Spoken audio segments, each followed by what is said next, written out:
देखिए बच्चों, आज हम लोग पढ़ने जा रहे हैं सात्यंत तथा अवकलनीयता। मैथ का चैप्टर नंबर 5 है। इसका इंट्रोडक्शन में पढ़ेंगे सात्यंत, कंटिन्यूटी। ओके, चलिए देखते हैं इसका इंट्रोडक्शन। एकदम ध्यान से इजी वे में बताऊंगा मैं, 0 लेवल से। ओके, चलिए देखिए इसका पहला क्या है, सात्यंत।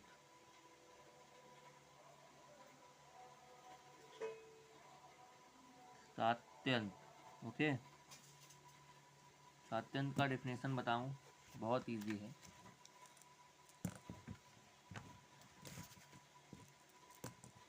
देख, यदि पहले इसे ग्राफ समझते हैं, ठीक है। ग्राफ समझिए पहले। ग्राफ, यही कोई ये है महत्तम पूर्णांक का होता है ना। कोई मान लीजिए रेखा खींच रहे थे, महत्तम पूर्णांक बाद में करेंगे। कोई भी रेखा एक खींच लिए। अब इस बिंदु पर क्या सात्यंत होगा, ये x इक्वल टू ए पर, और यहाँ पर y equal to F X है। ओके, ये x एक्सिस है, ये y एक्सिस है।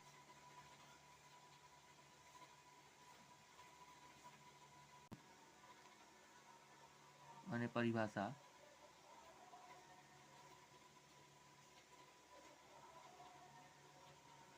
ओके, क्या हो जाएगी इसकी परिभाषा। यदि किसी ग्राफ में बिना पेन उठाए कोई रेखा खींचते हैं तो उसे क्या कहते हैं, उसे सात्यंत कहते हैं।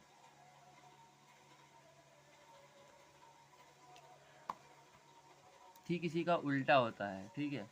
कौन सा, दूसरा पॉइंट, असात्यंत। असात्यंत, ओके, ठीक इसी का उल्टा होता है। इसका ग्राफ यदि देखें हम, इसका ग्राफ ऐसे उठाने के बाद बीच में कहीं टूट जाता है, ठीक है। टूटने का मतलब कि इस बिंदु पर x बराबर a पर फलन क्या होगा, एफ एक्स इक्वल टू सतत नहीं होगा, संतत नहीं है, क्योंकि इस जगह पर टूट गया। अब इस पेन को चलाएं हम, तो इसे एक बार उठा के तब फिर से चलाना पड़ेगा ना यहाँ से। इसके लिए क्या है, असात्यंत है। ओके, समझ में आ गई बात को। नहीं समझ में आई तो फिर से एक बार वीडियो को रिपीट करिए, मेरे वॉइस नोट को एकदम ध्यान से समझिए और सुनिए, तब समझ में आ जाएगा आपको, ठीक है। तब अब इसके आगे चलते हैं इसकी परिभाषा के लिए। ये असात्यंत होगा, ठीक है, असात्यंत, ठीक है ना। दूसरे पर चलते हैं। इसकी इसकी क्या परिभाषा पर, परिभाषा पर चलते हैं, ठीक है। इसकी परिभाषा हो सकती है मुख्यतः रूप से कि ये भी वही होगा, यदि किसी ग्राफ में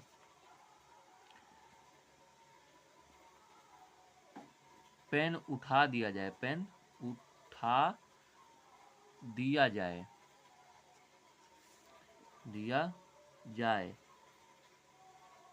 तो वह ग्राफ या वह फलन असात्यंत होगा, ठीक, समझ में आया। अब चलते हैं इसके कुछ सूत्र पर। जैसे कोई, और इसे इंग्लिश में क्या बोलते हैं, सात्यंत असात्यंत को, इसे बोलते हैं डिसकंटिन्यूटी,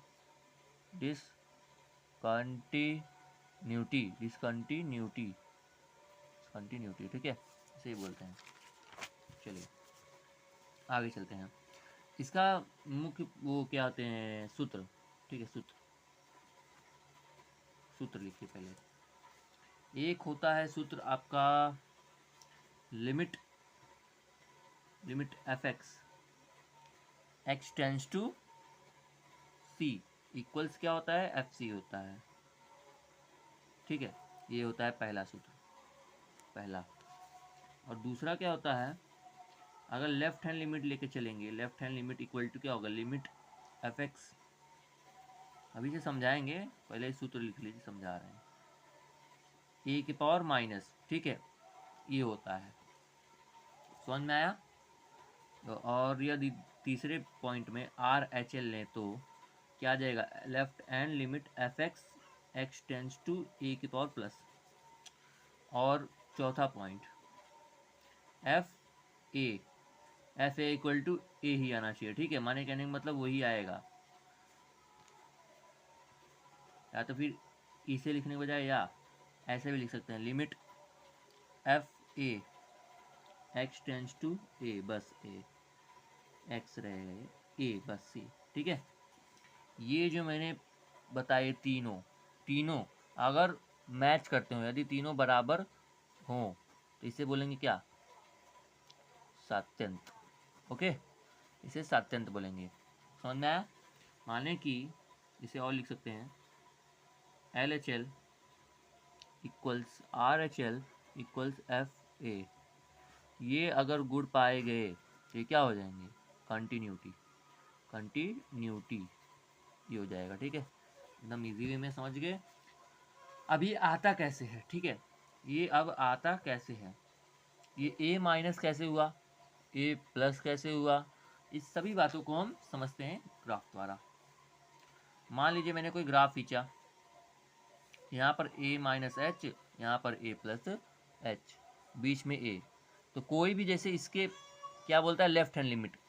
लेफ्ट हैंड लिमिट का मतलब है लेफ्ट हैंड के कुछ लिमिट में, माने कुछ दूरी पर लेंगे तो यहाँ पर क्या आ जाएगा, ए माइनस ही होगा ना, कुछ दूरी पर बस लेना है। और यही कुछ दूरी पे इस साइड बढ़ा दें, राइट हैंड लिमिट में कुछ दूरी पे आगे, ठीक है, राइट हैंड लिमिट पे कुछ दूरी पे आगे, तो यहाँ पर क्या आ जाएगा, ए प्लस आ जाता है। यही सिंपल सी बात है, समझना चाहो समझ सकते हैं। और भी एक सूत्र होता है जो जल्दी काम तो नहीं आता, पर उसे भी याद रखिएगा आप सब।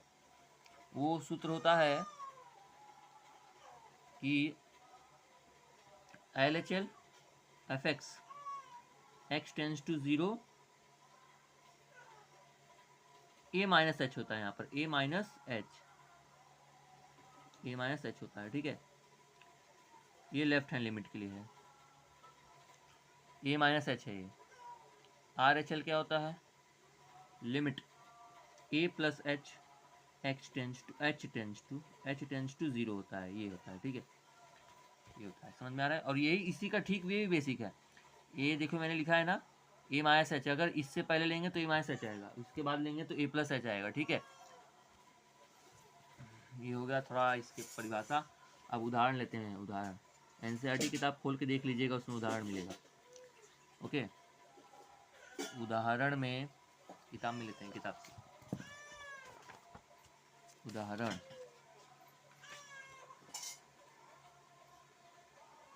मान लीजिए ये लगाते हैं, ठीक है, x बराबर 1 पर F X equal to 2x plus 3, x बराबर 1 पर फलन F X equals X plus 2x plus 3।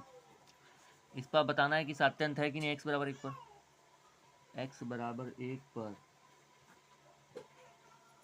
तो मैंने पहले बताया था, अगर कोई नॉर्मल सूत्र होगा तो उसके लिए लगेगा, इसे प्रयोग में करते हैं। लिमिट x टेंस टू क्या है, 1 है तो 1 लिख देंगे, कोई भी कांस्टेंट होता है ना, इसी का मतलब कांस्टेंट मतलब कुछ भी हो सकता है। और एफ एक्स का मान कितना दिया है, 2x प्लस 3। अब 1 का मान रख देंगे जहाँ जहाँ पर x है, 2 इंटू 1 प्लस 3, आंसर कितना है 5। 5 एक क्या है, सतत है, संतत है, क्योंकि कांस्टेंट आया, कांस्टेंट हमेशा सतत होता है, समझना है। और इसमें left hand limit right hand limit नहीं आएगा, आगे चल के जब इसमें पढ़ेंगे ना, एफ एक्स इक्वल टू जब ऐसे देता है तब समझ लीजिए उसमें आएगा लिमिट, यदि एक्स इक्वल टू इतने इतने इतने ऐसे, ठीक है। अभी आगे चलेंगे तब। ये उदाहरण नंबर 1 हो गया। अब इसी के जो मैं बता रहा हूँ ये वाला left hand limit right hand limit देख चलते हैं। उसके लिए मैं ले लेता हूँ, ये ले लेता हूँ, रुकिए रुकिए,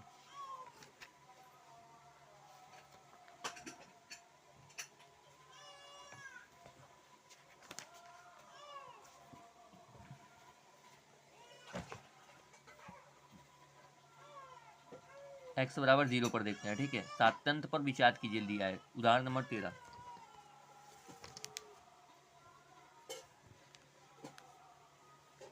सात्यंत पर विचार कीजिए। F X equals X square यदि x इज लेस देन 0, यदि x is greater than and equal to 0। Okay, चलिए आगे। अब लेफ्ट हैंड लिमिट निकालते हैं। लेफ्ट हैंड लिमिट इक्वल्स क्या हो जाएगा? Left hand limit F X tends to 0 minus पे निकालना है, ठीक है। और लिमिट एफ एक्स का मान क्या दिया है? एक्स ही दिया है, तो माने एक्स आ जाएगा, माने 0 आ जाएगा, 0। समीकरण नंबर 1। आर एच एल क्या आ जाएगा? माने समझ में आया है? Left hand limit F x पर एफ एक्स का मान क्या दिया है? एक्स ही दिया है, तो मैंने वही एक्स ही रख दिया, और एक्स टेंस टू 0 इस पर मान रखना है, तो कितना आएगा? 0 ही आएगा ना। अब आर एच एल लेते हैं। Are H L limit F R H L क्या है? 0 एक्स स्क्वायर ना, एक्स स्क्वायर अपॉन में एक्स टेंस टू प्लस 0, ठीक है। तो यहाँ पर भी क्या आएगा? 0 को स्क्वायर करेंगे कितना आएगा? 0 ही आएगा। समीकरण 2 भी सेम है। और एफ ए इक्वल्स क्या होता है? मैंने बताया था लिमिट एफ ए, माने एफ ए का मान क्या दे? जो बराबर हो, इक्वल टू में बराबर भी हो, ठीक है। ये बराबर है ए के, तो यही लेंगे, क्योंकि इसके बराबर पूछ रहा है ना। एफ ए पूरा पूरा ए, इसमें ना ही प्लस आएगा ना ही माइनस आएगा, ठीक है, समझ में आ रहा है। और प्लस माइनस क्यों आया? क्योंकि माइनस वाला मैंने कैसे लिया कि ये 0 ले लिया? क्योंकि माइनस मैंने देखो 0 से छोटा माने माइनस में ही आएगा, और 0 से बड़ा एक्स का मान 0 से बड़ा होना चाहिए, ठीक है।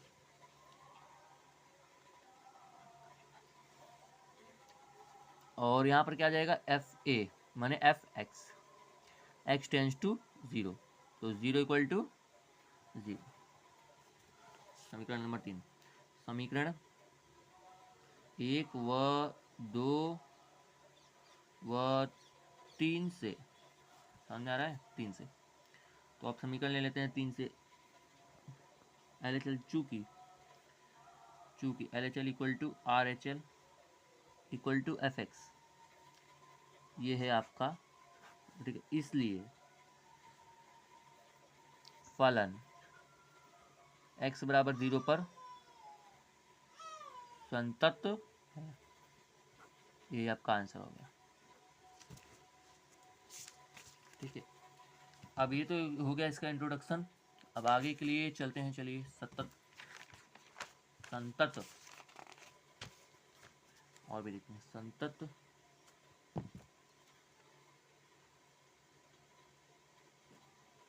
संतत फलनों का बीजगणितीय गणित अलजेब्रा के रूप में, ठीक है। इसके लिए एक सूत्र डिराइव होता है। प्रमेय एक है f plus g x equal to c पर सतत होगा। अब इसको समझिए पहले। सी यहाँ पर क्या है? कांस्टेंट है, ठीक है। कांस्टेंट वैल्यू हमेशा क्या होती है? सतत आती है, मैंने पहले आपको बताया था। अब दूसरे में चलते हैं। F minus g x equal to c पर भी सतत होता है।